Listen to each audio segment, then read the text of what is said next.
దివ్యవాణి ప్రేక్షకులందరికీ నా శుభాభివందనాలు. పోయిన వారం ప్రియ సహోదరులారా, ఒక వ్యక్తి శ్రేష్టమైన జీవితం జీవించాలంటే ఏ విధంగా ఉండాలి అనేది మొదటి మాట ఒక వారం మాట్లాడుకున్నాం. దేవుని సన్నిధిలో గడపటం. రెండవ వారం దేవుని నడిపింపులో ఉండటం మాట్లాడుకున్నాం.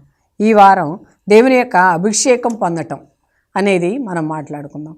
ఎవరైతే బాగా ప్రార్థన చేస్తారో, ఎవరైతే నిజంగా దేవునిలో ఉంటారో వాళ్ళు తప్పకుండా దేవుని యొక్క అభిషేకాన్ని పొందుతారు.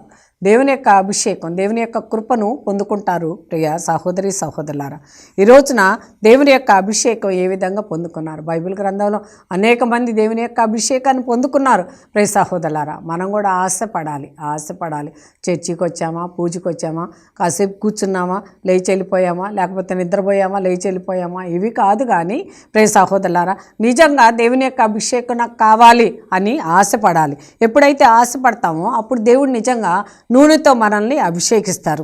నా నిర్గమకాండం 30వ అధ్యాయం 26వ వచనంలో ఆ నూనెతో నీవు ఆ సన్నిధి గుడారాన్ని అభిషేకించాలి. ప్రియ సహోదరులారా, ఇక్కడ గుడారాన్ని కూడా, వాళ్ళు నివసించే గుడారాన్ని కూడా ఆ యొక్క సన్నిధి అభిషేకం నూనెతో అభిషేకించాలి అని చెప్తా ఉన్నారు. కాబట్టి ప్రియ సహోదరులారా, మన కుటుంబం కూడా ఆయన యొక్క నూనెతో అభిషేకించాలి.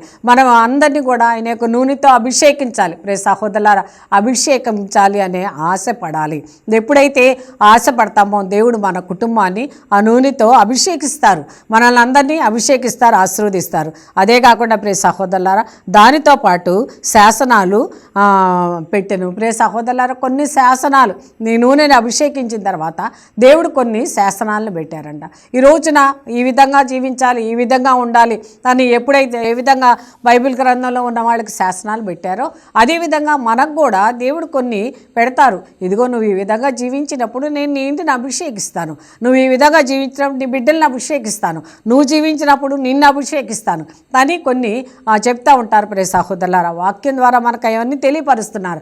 కాబట్టి వాటి ద్వారా మనం ఎప్పుడైతే అభిషేకించబడతామో అప్పుడు దీవించి ఆశీర్వదించబడతాం.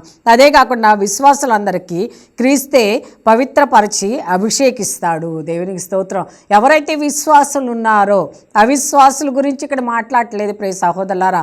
విశ్వాసులు ఎవరైతే ఉన్నారో వాళ్ళని క్రీస్తే పవిత్రపరుస్తారంట. మొదటిగా ఏం చేస్తారు? పవిత్రపరుస్తారు, పరిశుద్ధ పరుస్తారు. ఏదైతే పాపం ఉందో, ఏదైతే శోధన ఉందో, మనం పాప సంకీర్తనం చేస్తాం. పాప సంకీర్తనం చేసి ఆ పాపాలన్నీ కూడా ఒప్పుకుంటాం, ఆ పాపాలన్నీ కూడా విడిచిపెడతాం, ఆ పాపాలన్నీ కూడా వదిలిపెడతాం. అప్పుడు ప్రియ సహోదరులారా, మనల్ని పవిత్రపరుస్తాడు, మనల్ని దీవిస్తారు. ఎప్పుడైతే దీవిస్తారో ఆ తర్వాత మనల్ని అభిషేకిస్తారు అని చెప్తున్నారు. అంటే ఇక్కడ అభిషేకం పొందాలంటే మనం ఏం చేయాలి అంటే ప్రియ సహోదరులారా, పాప సంకీర్తనం చేయాలి, పాపాలన్నీ ఒప్పుకోవాలి. పక్షవాత రోగి ఏ విధంగా వెలుగెత్తి ప్రభువుకి చాడి చెప్పారో, అయ్యా నేను పాపిని, నన్ను క్షమించు, నాకున్న రోగాన్ని స్వస్థపరచు అని కేకలు పెట్టి అడిగారో ప్రియ సహోదరులారా. అంటే ఇక్కడ ఆయన ఏ విధంగా పాపాలన్నీ ఒప్పుకున్నారో అదేవిధంగా మనం కూడా పాపాలన్నీ ఒప్పుకోవాలి. ఒప్పుకున్న తర్వాతనే దేవుడు నిన్ను అభిషేకిస్తారు అని చెప్తున్నారు. దేవుని యాజకులుగా నియమిస్తారు. దేవునికి స్తోత్రం. ఇక్కడ దేవుని యొక్క యాజకులుగా అనేక మంది బైబిల్ గ్రంథంలో యాజకులను మనం చూసాం ప్రియ సహోదరులారా. యాజకులు సరిగ్గా ప్రవర్తించకపోతే శాపగ్రస్తులు అయిపోయినట్లుగా కూడా చూస్తున్నాం. కాబట్టి ఇక్కడ ఎప్పుడైతే ఆయన అభిషేకానికి ఎదురు చూశారో, అభిషేకించిన తర్వాత దేవుని యాజకులుగా కూడా ఆయనే నియమిస్తారంట ప్రియ సహోదరులారా.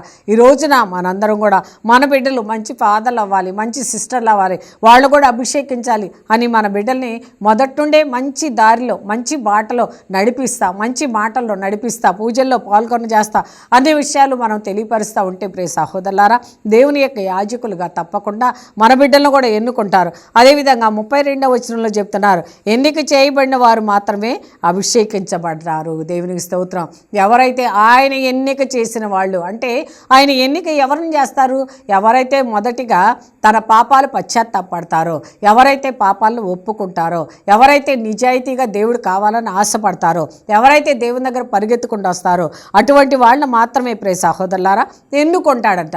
ఎన్నుకొని వారిని మాత్రమే అభిషేకిస్తారు, వారిని మాత్రమే దేవుడు అభిషేకిస్తారు. ఈ రోజున మనం కూడా ప్రియ సహోదరులారా అభిషేకానికి ఆశపడ్డప్పుడు పశ్చాత్తాపడు, పాపాలన్నీ ఒప్పుకో. మనం లోకంలో ఉన్నాం, పాపపు లోకంలో ఉన్నాం, అన్ని పాపాలే. అందరూ శోధిస్తూనే ఉంటారు, మనం ఒకళ్ళని శోధిస్తాం, మనల్ని ఒకళ్ళు శోధిస్తారు. పాపపు మాటలు, పాపపు క్రియలు, పాపపు లోకం. అయితే ఈ లోకం నుండి విడుదల అవ్వాలంటే వాక్యాన్ని వింటా మనం పశ్చాత్తాపడతా ఆ పాపాలకు దూరంగా ఉంటే దేవుడు దీవిస్తారు. నూనె పవిత్ర ఆత్మకు గుర్తు అంట ప్రియ సహోదరులారా. నూనెతో అభిషేకించారు, తల మీద అనేక మంది భక్తుల్ని నూనెతో దేవుడు అభిషేకించారు. ఈ నూనె అనేది పరిశుద్ధాత్మకు గుర్తు ప్రియ సహోదరులారా. అప్పటి రోజుల్లో నూనెతో అభిషేకించారు, ఇప్పుడైతే పరిశుద్ధాత్మను బాప్తిసం ద్వారా మనకిస్తున్నారు. అదేవిధంగా ప్రియ సహోదరులారా ఈ యొక్క పరిశుద్ధాత్మ నూనె పరిశుద్ధాత్మకు గుర్తు. ఆయన శక్తి మనుషులెల్లరూ చూడలేరు ప్రియ సహోదరులారా. ఈ లోకంలో పుట్టిన వాళ్ళంతా కూడా అందరూ కూడా ఆయన శక్తిని, ఆయన బలాన్ని చూడలేరు, ఆయన అభిషేకాన్ని చూడలేరు, ఆ గొప్పతనాన్ని చూడలేరు. ఎవరు చూస్తారు? ఎవరైతే ఆశపడుతున్నారో, ఎవరైతే పాపాలను ఒప్పుకుంటున్నారో, ఎవరైతే విడుదల కావాలనుకుంటున్నారో అటువంటి వాళ్ళను మాత్రమే దేవుడు దీవించి ఆశీర్వదిస్తారు అని ప్రభు చెప్తా ఉన్నారు. అదేవిధంగా ప్రియ సహోదరులారా మొదటి సమూయేలు గ్రంథం 9వ అధ్యాయం 16వ వచనంలో చెప్తున్నారు, ముందటి రోజు ప్రభు సమూయేలుతో రేపు నిర్ణీత సమయంలో బెన్యామీను విదేశీయులను నీ యొద్దకు పంపేదను. ప్రియ సహోదరులారా ఇక్కడ దేవుడు ఒక గొప్ప వ్యక్తితో మాట్లాడుతున్నారు.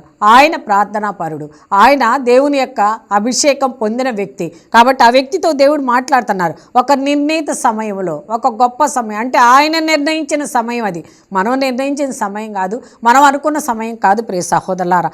ఆయన నిర్ణయించిన సమయం బెన్యామీను దేశీయులను నీ యొద్దకు పంపించదను, అతనిని ఇశ్రాయేలీయులకు నాయకుడిగా అభిషేకించము. దేవునికి స్తోత్రం. అతన్ని ఎవరైతే నేను పంపించానో అతన్ని మాత్రమే, దేవునికి స్తోత్రం, ఆ నూనెతో అభిషేకించు, అతన్ని ఇశ్రాయేలీయులకి నాయకుడిగా ఎన్నుకో అని ప్రభు చెప్తా ఉన్నారు ప్రియ సహోదరులారా. కాబట్టి ఈ రోజున ప్రతి ఒక్క మాట ఆయనకే తెలుసు, ప్రతి ఒక్క నిర్ణయం ఆయనే చేస్తారు, సమయం అన్నీ కూడా ఆయనే నిర్ణయిస్తారు ప్రియ సహోదరులారా. అతడు నా ప్రజలను ఫిలిప్తీల బారి నుండి రక్షిస్తాడు. దేవునికి స్తోత్రం. ప్రియ సహోదరులారా ఫిలిప్తీల బారి నుండి రక్షిస్తాడు అతన్ని, అందరినీ అని. ఎవరినైతే నేను ఎన్నుకున్నానో వాళ్ళకి నేను శక్తిని ఇస్తాను, బలాన్ని ఇస్తాను, ఆలోచనని ఇస్తాను, ఆత్మనిస్తాను, అన్నీ ఇస్తాను, వాళ్ళే ఆ యొక్క బిడ్డల్ని నడిపిస్తారు అని చెప్తా ఉన్నారు. కాబట్టి ప్రియ సహోదరులారా ఈ రోజున దేవుడు మనల్ని కూడా అభిషేకించాలి. ఎందుకంటే మన కుటుంబాన్ని నడిపించుకునే శక్తి ప్రతి తల్లికి తండ్రికి ఉండాలి. ఎందుకంటే ఆ కుటుంబంలో వచ్చిన కష్టాలు, బాధలు, వేదనలు, రోగాలు, అదేవిధంగా బిడ్డల సమస్యలు ప్రతి ఒక్కడు కూడా తీసేసుకోవాలంటే మనం కూడా ప్రియ సహోదరులారా దేవుని యొక్క అభిషేకాన్ని పొందుకోవాలి, ఆశపడాలి, వాక్యాన్ని వినాలి, ఆ మందిరానికి వెళ్ళాలి, దేవుని యొక్క సన్నిధిలో కూర్చోవాలి, దేవుణ్ణి ఆరాధించాలి. అప్పుడు ఎప్పుడైతే మనం దేవుణ్ణి ఆరాధిస్తూ ఉంటామో మన మొర ఆయన ఆలకించి ప్రియ సహోదరులారా దీవించి ఆశీర్వదిస్తారు. వాళ్ళ మొర నా చెవిని పడెను. దేవునికి స్తోత్రం. ప్రియ సహోదరులారా ఎవరు? ఇశ్రాయేలీల మొర అతడు ప్రియ సహోదరులారా ఫిలిప్తీల బారి నుండి రక్షిస్తారంటే వారు మొర పెట్టారు, వాళ్ళ యొక్క మొర దేవుని యొక్క చెవిని పడింది. దేని గురించి మొర పెట్టారు? వాళ్ళ కష్టాలు గురించి, వాళ్ళ బాధల గురించి, వాళ్ళ శ్రమల గురించి మొరపెట్టారు. అదేవిధంగా మన కుటుంబంలో ఉన్న కష్టాలు, మన కుటుంబంలో ఉన్న బాధలు, మన కుటుంబంలో ఉన్న వేదనలు ప్రతి ఒక్కటి కూడా దేవుడికి మనం మొరపెట్టాలి ప్రియ సహోదరులారా, వినిపించాలి ప్రియ సహోదరులారా. ఆయన చెవి యొగ్గి ఆలకించేదాకా, ఆయన చెవిని పడేదాకా నువ్వు ప్రార్థన చేయి, ఆయన చెవిని పడేదాకా నీ మొర ప్రార్థన చేయి. ఎప్పుడైతే ఆయన చెవిని పడుద్దో దానికి రిజల్ట్ వస్తుంది, దానికి ఖచ్చితంగా మార్గం దేవుడు ద్వారాన్ని తెరుస్తారు అన్నారు. నేను వారికి కనికరించి తిని. దేవునికి స్తోత్రం. ఎవరైతే మొరపెట్టారో నేను వాళ్ళని కనికరించాను, అందుకే ఈ రోజున వాళ్ళకు ఒక నాయకుడిని ఏర్పాటు చేయబోతున్నాను, వాళ్ళని విడుదల చేయబోతున్నాను, వాళ్ళని విముక్తి చేయబోతున్నానని ప్రభు చెప్తా ఉన్నారు ప్రియ సహోదరులారా.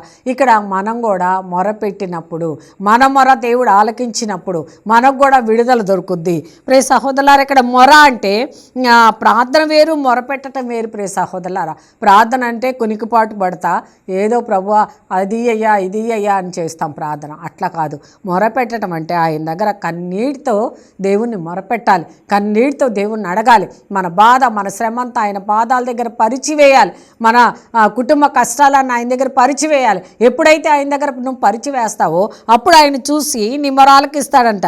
ప్రియ సహోదరులారా, విరిగి నలిగిన మనసుతో కీర్తనాకారుడు మొరపెట్టారంట. ప్రియ సహోదరులారా, ఆయన విరిగి నలిగిన హృదయంతో. ఇప్పుడు మనం ప్రార్థనకు పోయినప్పుడు లేకపోతే చర్చికి పోయినప్పుడు ఏం చేస్తామండి, ముందు పైన చూసుకుంటాం ఫ్యాన్లు ఎక్కడున్నాయని, తర్వాత ఏసీలు చూసుకుంటారు ఎక్కడున్నాయని, చక్కగా కూర్చుంటారు, ఏదో ఒక 10 నిమిషాలు వింటారు, అక్కడ నుండి చల్ల గాలికి హాయిగా నిద్రపోతారు.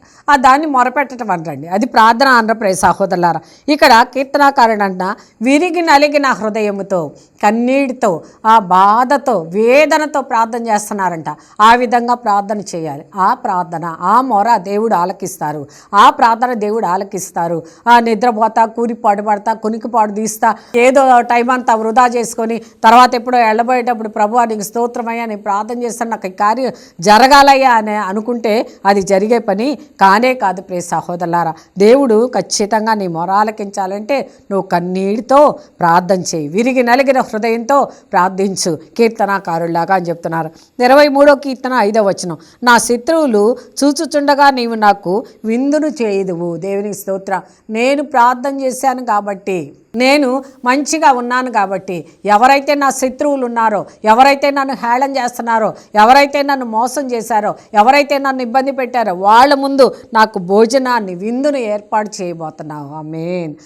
దివ్యవాక్కు కార్యక్రమంలో ఒక చిన్న విరామం తీసుకుందాం.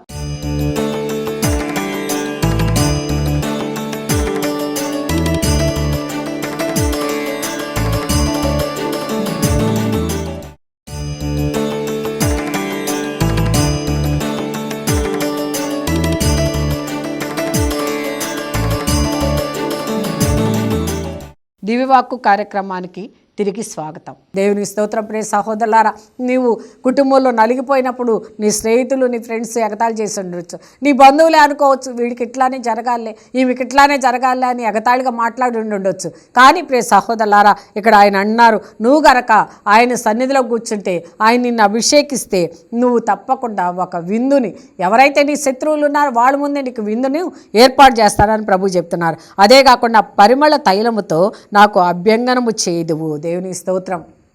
ప్రియ సహోదరులారా, పరిమళ తైలంతో అభ్యంగనం చేస్తారంట దేవుడు. కాబట్టి ప్రియ సహోదరులారా, ఈరోజు నన్ను కూడా సువాసనతో దేవుడు దీవించాలి.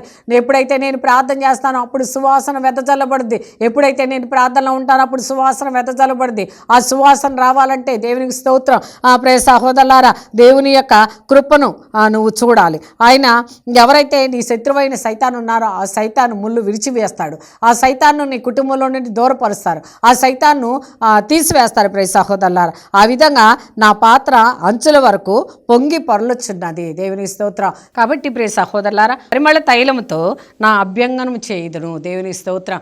ఎప్పుడైతే నేను అభ్యంగ స్నానం చేపిస్తారు, ఆ శిరస్సు నుండి సిరిపాద వరకు పరిమళ తైలంతో నిన్ను అభిషేకిస్తారు. నువ్వెక్కడ నిలబడ్డా ఎక్కడ మాట్లాడినా సువాసన వెదజల్లుతూ ఉంటావు. ఎందుకంటే నువ్వు దేవుని బిడ్డవు కాబట్టి, నువ్వు ప్రార్థన చేస్తున్నావు కాబట్టి. ఆ విధంగా దేవుడు నిన్ను దీవించి ఆశీర్వదించబోతున్నారు. నా పాత్ర అంచుల వరకు పొంగుచున్నది. దేవునికి స్తోత్రం. నా యొక్క పాత్ర నేను విస్తారంగా దీవించబడుతున్నాను, నా పంటలు విస్తారంగా పండుతున్నాయి, నేను చేసే ప్రతి ఒక్క పనిలో దేవుడు తోడయండి విస్తారంగా ఇస్తున్నారు. అదే కాకుండా ఏ పని చేసినా నాకు సమృద్ధిగా కలిసి వస్తుంది, నా బిడ్డలు ఎంతో అభివృద్ధి అవుతున్నారు. ఆ విధంగా చెప్పుకోగలిగినటువంటి ఒక గొప్ప బిడ్డగా నేను దేవుడు మార్చబోతున్నారు అని ప్రభు చెప్తున్నారు. ఇంతకు మనము ఆ కాపరిని అనుసరిస్తున్నామా? దేవునికి స్తోత్రం. ఇంతకు మనం కాపర్ని అనుసరిస్తున్నామా? ప్రార్థన చేస్తున్నామండి. ప్రార్థన వేరు మొర వేరు. ఇందాకే మనం చెప్పుకున్నాం, ఆ మొర పెట్టాలి. అయ్యా నా తప్పు క్షమించు, అయ్యా నన్ను మన్నించు, నేను ప్రభువా నీ బిడ్డను ప్రభువా నీ దగ్గరకు వచ్చానయ్యా, అయ్యా నీ సన్నిధికి వచ్చాను ప్రభువా నన్ను చూడయ్యా అని ఎప్పుడైతే నువ్వు మొర పెడతా ఉంటే అప్పుడు దీవిస్తారు. ఆయన అంటున్నారు, ఇంతకు మనము ఆ కాపరిని అనుసరిస్తున్నామా లేదా, ఆయన మాటలు అనుసరిస్తున్నామా లేదా, ఆయన వైపు చూస్తున్నామా లేదా, ఆయన అనుసరిస్తేనే నిజంగా నీకు దీవెన, ఆయన అనుసరిస్తేనే నిజంగా నీకు ఆశీర్వాదాలు. మనము న్యాయము నిజాయితీ ధైర్యంతో నిలబడుతున్నామా? దేవుని స్తోత్రం. ప్రియ సహోదరులారా, నిజంగా దేవుని బిడ్డలకు ధైర్యం, దేవుని బిడ్డలకి చాలా ధైర్యం ప్రియ సహోదరులారా. ఎందుకంటే దేవుడు నాకు తోడై ఉన్నారు. ఎక్కడికి పోయినా ఏది కూడా నన్ను ఏమీ చేయలేదు. దేవునికి స్తోత్రం. కాబట్టి ప్రియ సహోదరులారా, మనం న్యాయంగా జీవించాలి, నిజాయితీగా జీవించాలి, ధైర్యంగా నిలబడగలగాలి. అదే క్రైస్తవుల యొక్క జీవితం. క్రీస్తు ద్వేషించే ప్రపంచంలో ఉన్నావా? దేవునికి స్తోత్రం. ఎక్కడున్నాం మనం? క్రీస్తుని ద్వేషించే ప్రపంచంలో. ప్రియ సహోదరులారా, క్రీస్తుని ఎంతమంది అనుసరిస్తున్నారు? ఒక రోజున ఒక పండగ దగ్గరికి ఒక ముసలాయన వెళ్ళాడంట. వెళ్తే చిచి ఎవరో నువ్వు, నీ దగ్గర ఏదో వాసన వస్తుంది, నువ్వు వెళ్ళిపో అని చెప్పేసి నెట్టేశారంట. ప్రియ సహోదరులారా, ఆ దగ్గర చర్చి దగ్గరలో ఒక చెట్టు ఉంటే ఆ చెట్టు కింద కూర్చొని ఏడుస్తున్నాడంట. ఏమనంటే, అయ్యా నేను మంచి బట్టలు లేవు, నాకు పండగకు అందరూ మంచి మంచి బట్టలు వేసుకున్నారు, చక్కగా సెంట్లు చల్లుకున్నారు, సువాసన వెదజల్లుతూ ఉన్నారు, వాళ్ళ మధ్యకి నేను వెళ్ళినప్పుడు నీచంగా కనిపించాను, నన్ను నెట్టేశారయ్యా, ఇక్కడ కూర్చొని ఏడుస్తున్నాను ప్రభు అని ఏడుస్తుంటే ఒక మనిషి వచ్చి అడిగారంట, ఎందుకయ్యా ఏడుస్తున్నావు అంటే ఇవన్నీ చెప్పారంట. చెప్పినప్పుడు, ఒరే పిచ్చోడా, నువ్వు ఏడుస్తున్నావు, నేనే యేసు ప్రభుని, అక్కడ నాకే స్థానం లేదు, నీకేం స్థానం ఉంటుంది అన్నారంట. కాబట్టి ప్రియ సహోదరులారా, మనం పండగలకి, వస్త్రాలకి, లేకపోతే ఈ లోకంలో జనం మెచ్చుకోవడానికి నగలేసుకొని వెళ్తాం, మంచిది, దేవునికి స్తోత్రం, కాదని అంటలా. కానీ ప్రియ సహోదరులారా, మనసు ఎక్కడా, నీ ఆలోచన ఎక్కడా, నీ ప్రార్థన ఎక్కడా? ఎన్ని సంవత్సరాలు నీ జీవితంలో గడిచిపోయినాయి? ఎన్ని పండగలు నువ్వు చేశావు? నీ బిడ్డలు అభివృద్ధి అయ్యారా? నీ కుటుంబం అభివృద్ధి అయిందా? నీ సమస్యలు తీరినయ్యా? ఈ విధంగా మనం ప్రశ్నించుకోవాలి ప్రియ సహోదరులారా. క్రీస్తు ద్వేషించే లోకంలో ఉన్నావా? లేకపోతే క్రీస్తును ప్రేమించి క్రీస్తు యొక్క ఆశీర్వాదాలు పొందే లోకంలో ఉన్నావా? ప్రశ్నించుకో ఈ రోజున అని ప్రభు మనకు చెప్తున్నారు. కాబట్టి మనం ప్రశ్న వేసుకోవాలి ప్రియ సహోదరులారా. శత్రువులు మనల్ని చుట్టుముట్టినప్పుడు మంచి కాపరి మంచి మాటలతో విందు చేస్తారు. దేవునికి స్తోత్రం. నువ్వు గనక ప్రార్థన చేస్తే నీ చుట్టూ శత్రువులు ముట్టినప్పుడు, అందరూ శత్రువులే, నీ చుట్టాలు, నీ బంధువులు, నీ అత్తమామలు, నీ అన్నతమ్ముళ్ళు, లేకపోతే నీ తల్లిదండ్రులు అందరూ చుట్టూ కూడా శత్రువులుగా ఉన్నారు. కానీ ప్రియ సహోదరులారా, అటువంటి శత్రువుల ముందు నీకు విందు ఏర్పరచబోతున్నారు. అటువంటి శత్రువుల ముందు నిన్ను ఆశీర్వదించబోతున్నారు. అటువంటి శత్రువుల ముందు నిన్ను, నీ బిడ్డల్ని నిలబెట్టబోతున్నారు. కాబట్టి అభిషేక ప్రార్థన చేయి అని ప్రభు చెప్తా ఉన్నారు. అదే కాకుండా ప్రియ సహోదరులారా, పవిత్రాత్మ అనే తైలంతో అభిషేకిస్తారు. ఎప్పుడైతే నువ్వు బాగా ప్రార్థన చేస్తావో, ఎప్పుడైతే నువ్వు మంచిగా చేస్తావో, అప్పుడు పవిత్రాత్మ అనే తైలాన్ని నీ మీద పోసి ప్రియ సహోదరులారా, శిరస్సు నుండి సిరి పాదం వరకు కడిగి శుద్ధి చేస్తారు. అంటే దీని అర్థం ఏంటి?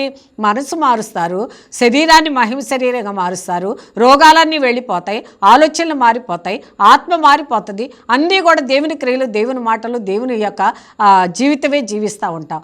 ఆ విధంగా జీవించాలి, ఆ విధంగా నువ్వు మారాలి, ఆ విధంగా గొప్ప కార్యాలు నువ్వు చేయాలి అని ప్రభు యొక్క ఆశ. ప్రియ సహోదరులారా, పవిత్రాత్మ అనే తైలాన్ని నిన్ను అభిషేకిస్తారు. అభిషేకానికి నువ్వు ఎదురు చూడు, అభిషేకం కోసం నువ్వు ప్రార్థన చేయి, అభిషేకం కావాలని నువ్వు ఆశపడు అని ప్రభు చెప్తా ఉన్నారు. ప్రియ సహోదరులారా, ఈ విధంగా మనము అన్ని విషయాల్లో చాలినంత ఎక్కువే ఉంటుంది. ప్రియ సహోదరులారా, ఈ విషయాల్లో కనుక నువ్వు జాగ్రత్తగా ఉంటే నీకు అనుకున్న దానికంటే కూడా ఎక్కువగా దేవుడు నిన్ను దీవించబోతున్నారు. ఆమేన్.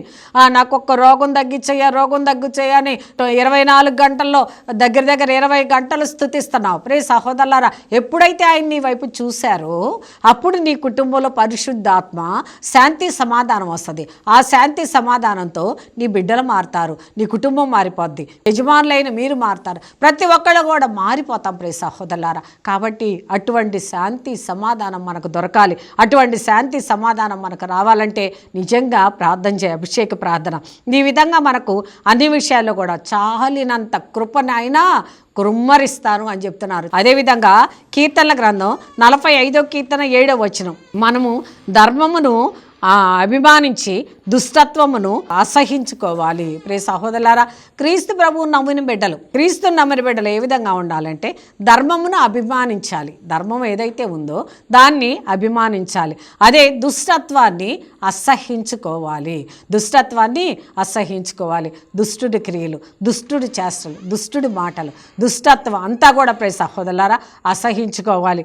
అదే కాకుండా ప్రియ సహోదరులారా, ఏదైతే ధర్మం ఉందో, ఏదైతే న్యాయం ఏముందో దాన్ని మనం అభిమానించాలంట, దాన్నే పాటించాలి, దాని ప్రకారంగా జీవించగలగాలని చెప్తున్నారు. కనుక నీ దేవుడు నిన్ను ఎన్నుకొని సాటి రాజు కంటే కూడా నీకు ఎక్కువగా ఆనందం కలిగించను. దేవునికి స్తోత్రం ప్రియ సహోదరులారా. కనుక నీ దేవుడు నిన్ను ఎన్నుకుంటాడంట. నీ దేవుడు నిన్ను ఎన్నుకొని సాటి వాళ్ళందరికంటే, నీ చుట్టుపక్కల వాళ్ళందరికంటే, నీ సంఘంలో ఉన్న వాళ్ళందరికంటే కూడా నిన్ను అధికంగా ఆనందాన్ని కలుగు చేస్తారు, నిన్ను అధికంగా దీవిస్తారు, నిన్ను అధికంగా ఆశీర్వదిస్తారు. కాబట్టి దుఃఖాలకు గురి అయి అంటే ఆయన దుఃఖాన్ని తీసివేస్తారు, ఆనందం అనంతంగా సంపూర్ణం చేస్తారంట. దేవునికి స్తోత్రం ప్రియ సహోదరులారా. ఆయనలోనే ఉండు. ఈరోజు, రేపు, ఎల్లుండి, జరగబోయే రోజులు అన్నీ కూడా ఆయన్ని ఆరాధించడానికి సిద్ధంగా ఉండు, సిద్ధపాటు అయ్యుండు. అప్పుడు ప్రియ సహోదరులారా ఆయన దుఃఖాన్ని తీసివేస్తాడంట. ఏ దుఃఖం అయితే ఉందో దాన్ని తీసివేస్తాడు. అదే కాకుండా ఆనందంలో సంపూర్ణమైన జీవితం ఇస్తాడు. న్యాయాన్ని ప్రేమించేవాడు ఆయన అనంతంలో ప్రవేశిస్తాడు. దేవునికి స్తోత్రం. న్యాయాన్ని ఆయన ప్రేమిస్తాడు కాబట్టి వాళ్ళు అనంతంలో ప్రవేశిస్తారంట. నీతి న్యాయానికి ఆనందానికి సంబంధం ఉంది. దేవునికి స్తోత్రం ప్రియ సహోదరులారా. ఈ నీతి న్యాయానికి ఆనందానికి సంబంధం ఉంది అని దేవుడు చెప్తున్నారు. ఎప్పుడైతే నీతి న్యాయంగా ఉంటావో అప్పుడు నీకు ఆనందం వచ్చుద్ది, అందాక నీకు ఆనందం రాదు అని దేవుడు చెప్తా ఉన్నారు. కాబట్టి ప్రియ సహోదరులారా, నీతిగా ప్రవర్తించే శక్తి నాకు దయచేయి, న్యాయంగా ప్రవర్తించే శక్తి నాకు దయచేయి అని ప్రభువుని అడుగుదాం. నేను అభిషేకించిన వారి మీద ముట్టుకొనకొడి. ప్రియ సహోదరులారా, కీర్తనల గ్రంథంలో చెప్తున్నారు దేవుడు, నేను ఎవరినైతే అభిషేకించానో వాళ్ళు మీరు ఎవ్వరు ముట్టుకోని అవసరం లేదు, ముట్టుకోకూడదు అని ప్రభు చెప్తా ఉన్నారు. ఎవరైతే ముట్టుకుంటారో వాళ్ళు శాపగ్రస్తులు అవుతారని చెప్తున్నారు. నిన్ను శపించిన వాళ్ళని నేను శపిస్తాను, నువ్వు దీవించిన వాళ్ళని నేను దీవిస్తానని చెప్తున్నారు. ప్రియ సహోదరులారా, నా ప్రవర్తనకు మీరు హానియకుడి. దేవునికి స్తోత్రం. ఆయన ప్రవర్తన మనలోకి వచ్చింది, నా ప్రవర్తనకు మీరు ఏమాత్రం కూడా హాని చేయబాకండి అని ప్రియ సహోదరులారా పలికాడు ఆయన. అబ్రహాము, ఇస్సాకు, యాకోబు ప్రవక్తల గురించి ఆయన అనేక సంతోషకరమైన మాటలు మాట్లాడారు. ఈ రోజున అబ్రహాము దేవుణ్ణి అభిషేకించిన దేవా, ఇస్సాకు దేవుణ్ణి అభిషేకించిన దేవా, నన్ను కూడా అభిషేకించు, నన్ను కూడా ఆత్మతో నింపు, నన్ను కూడా దీవించయ్యా, నన్ను కూడా ఆశీర్వదించయ్యా అని మనం అడగాలి. ప్రియ సహోదరులారా, ఈ రోజున చిన్న ప్రార్థన చేసుకుందాం. ప్రభువానికి స్తోత్రములు, యేసయ్యానికి స్తోత్రం, తండ్రి స్తోత్రం. అయ్యా, ఈ రోజున ఈ మధ్యాహ్నకాల సమయంలో దేవా, ఇదిగో తండ్రి నీ సన్నిధిలో నిలబడి ప్రభు అభిషేకం గురించి మాట్లాడుకొని తండ్రి మాకు కూడా అభిషేకం కావాలని ఆశపడుతున్నాం. అయ్యా నీకు స్తోత్రాలు. అయ్యా మమ్మల్ని కూడా అభిషేకించండి, అయ్యా మమ్మల్ని కూడా దీవించండి, అయ్యా మమ్మల్ని కూడా ఆశీర్వదించండి, అయ్యా మమ్మల్ని కూడా నీ కృపలో ఉంచండి. మా కుటుంబాలను అభిషేకించిన ఆయన, మా కుటుంబాలను నూనెతో అభిషేకించు, మా కుటుంబంలో ఉన్న నివసించే బిడ్డలందరినీ నూనెతో అభిషేకించు. అయ్యా నీ కృపను కృమ్మరింపచేయి, నీ ఆత్మతో మమ్మల్ని నింపు, నీ ఆత్మతో మమ్మల్ని నింపిన ఆయన ఉన్నటువంటి శోధన వేదనలన్నీ తీసివేసుకునే భాగ్యాన్ని మా అందరికీ దయచేయమని మా ప్రభువైన యేసయ్య పేరిట వేడుకుంటున్నాము తండ్రి. ఆమేన్, ఆమేన్, ఆమేన్.